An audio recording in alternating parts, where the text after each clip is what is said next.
Shalom and welcome to another in our series of podcasts from Temple Beth Am, a dynamic center for conservative Judaism in Los Angeles.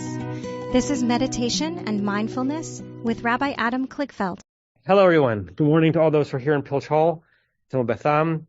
Hello to those who are joining on Zoom, and hello to all those who are following live on Facebook, and hello to anyone who's listening to this asynchronously on the Temple Beth Am podcast.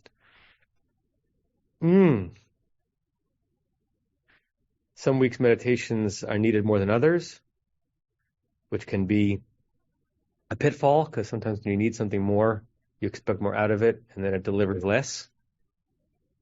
And we talk a lot about this paradox of mindfulness, that if you expect it to work in a utilitarian way to deliver something specific, it probably won't.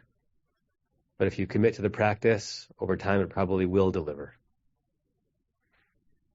But this is a week in which I, for one, definitely need to curate some serenity. The piece of Torah I'm noodling on is from Shirat Hayam. We're at Parshat Bashalach, Shabbat Shirah. Israelites are going through the Split Sea. And in that song that Moses sings, we have a line that has been fodder for commentary. I mean, every line has been, but this one in particular. Anyone who's ever commented on Torah has commented on this line. Ze Eli v'anvehu, Moses says. Ze, this, Eli, my God, v'anvehu. V'anvehu is a verb, which means, and I will, naveh, whatever naveh means, him, God, masculine. I will naveh God. The question is, what does naveh mean? Some people think that naveh has to do with peace and tranquility. I will be peaceful with God, or I will somehow help make God peaceful. Some people think that naveh has to do with beauty. I will beautify God. It's nice too. Rabbi Menachem Mendel of Kutsk, the Kutzker Rebbe, says naveh also means place. You might know this from names of neighborhoods in Jerusalem or Tel Aviv, Neve Tzedek, right, or Neve Shechter, where the JTS's campus is in Jerusalem, is the place of, the location of Tzedek, the location of Shechter. So if it means place, what might this verb mean? Rabbi Menachem Mendel of Kutzkez. This is my God, and I will emplace God. I will make a place for God. Where is God's place? Wherever I am. That as they left Egypt, and the Kutzker Rebbe is reading into that moment, but is really reaching out and saying that this should be the striving of any spiritual person. Wherever I am, that's where God is. How? That's a good question. How I act, how I'm intentional, how I push to the side the things around me that are very ungodly.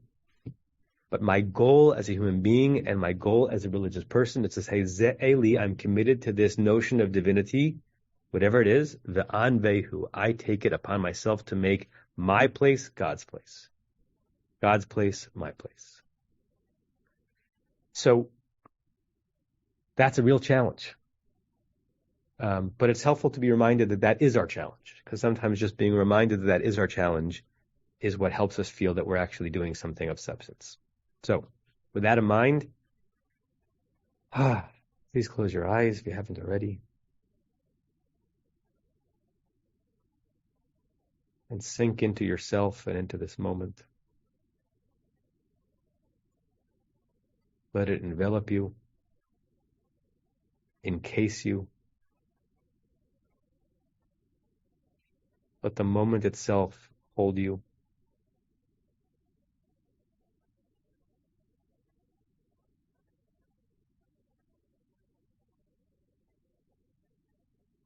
Let us slow down the beating of your heart by taking some control over your breathing. You will breathe anyway, even if you don't control it, but when you control it, your body becomes yours on some level. And your spirit becomes more awakened.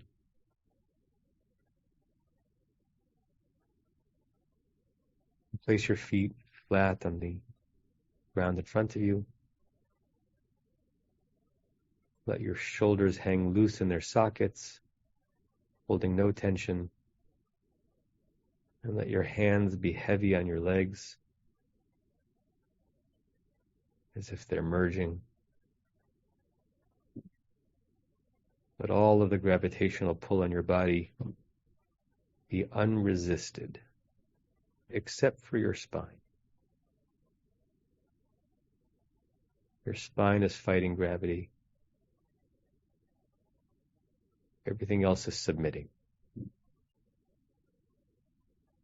And what a relief it is not to hold anything up.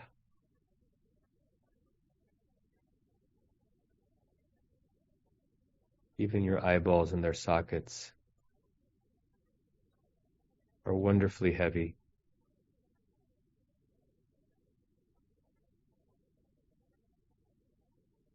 And your forehead is flat and unfurrowed.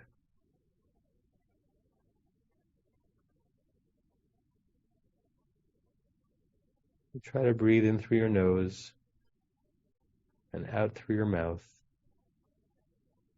as if the act were a luxury, which of course it is.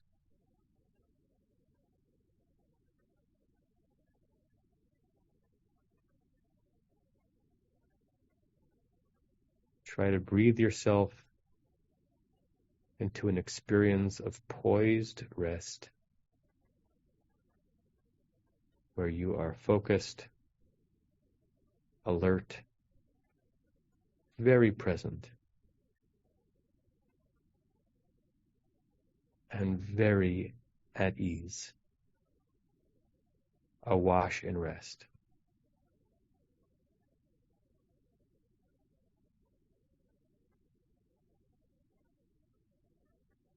Ze Eli, this is my God. This is my notion of divinity. This is what I am committed to.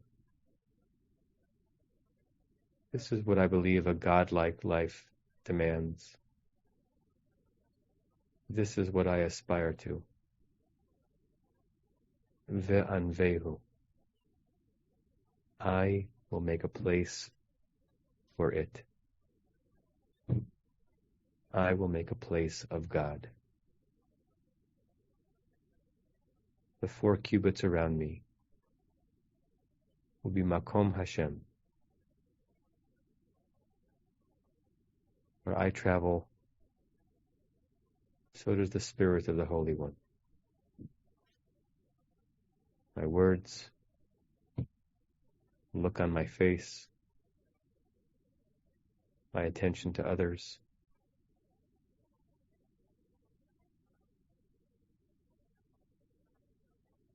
my self-control,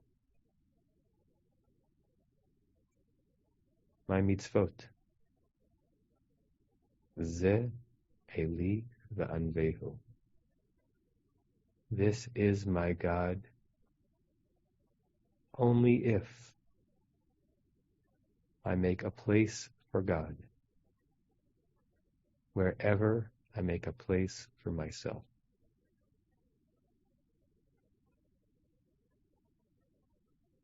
See yourself in your mind's eye like a third-party observer,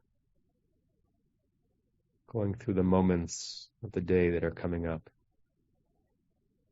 with a divine aura around you. It need not be self-serving as if you are angelic.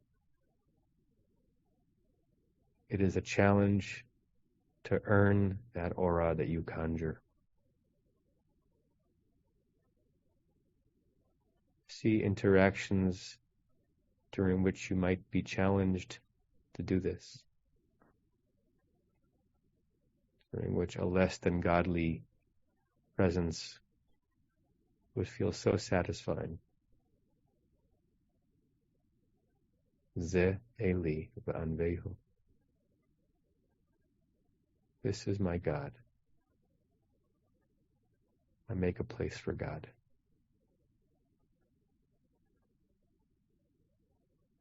And think of yesterday. Find one moment yesterday during which you didn't do this, during which you permitted your personal space and your personal presence not to be a place worthy of God.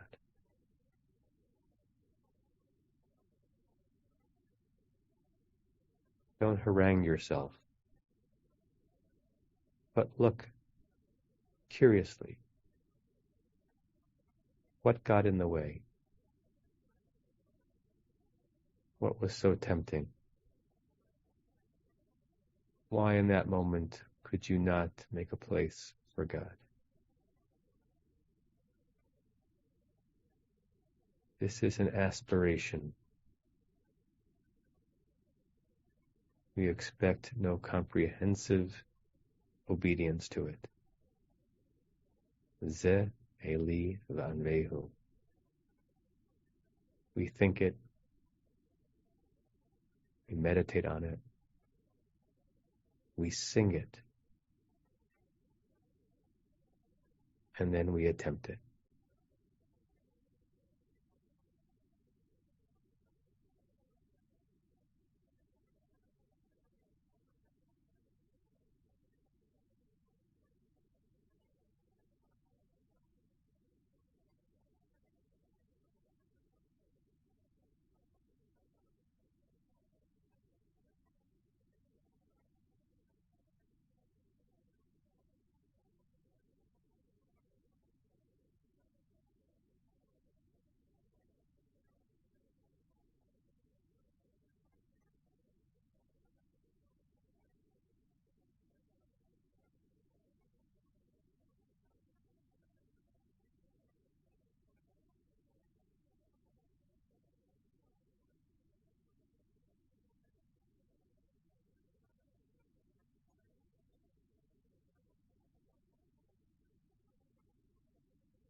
When you're ready, you can return to this moment,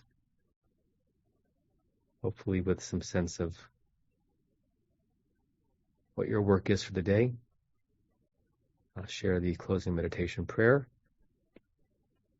and then we can say it together 3 times. May we and all beings have happiness in the causes of happiness. May we all be free of suffering and the causes of suffering. May we all experience true happiness that has no taint of suffering. May we live in great equanimity, free from burdening attachment to loved ones and contempt for others, but rather with compassion for all. May we and all beings have happiness in the causes of happiness. May we all be free of suffering and the causes of suffering. May we all experience true happiness that has no taint of suffering. May we live in great equanimity, free from burdening attachment to loved ones and contempt for others, but rather with compassion for all. May we and all beings have happiness in the causes of happiness. May we all be free of suffering and the causes of suffering. May we all experience true happiness that has no taint of suffering. And may we live in great equanimity, free from burdening attachment to loved ones and contempt for others, but rather with compassion for all. Wish you all a shalom. Namaste. Shabbat shalom. Go make a place for God. You have been listening to another in our series of podcasts from Temple Beth Am, a dynamic center for conservative Judaism in Los Angeles. If you enjoy these podcasts, we invite you to write a review on the Apple Podcast site or wherever you get your podcasts. For more information about Temple Beth Am Los Angeles, go to tbala.org.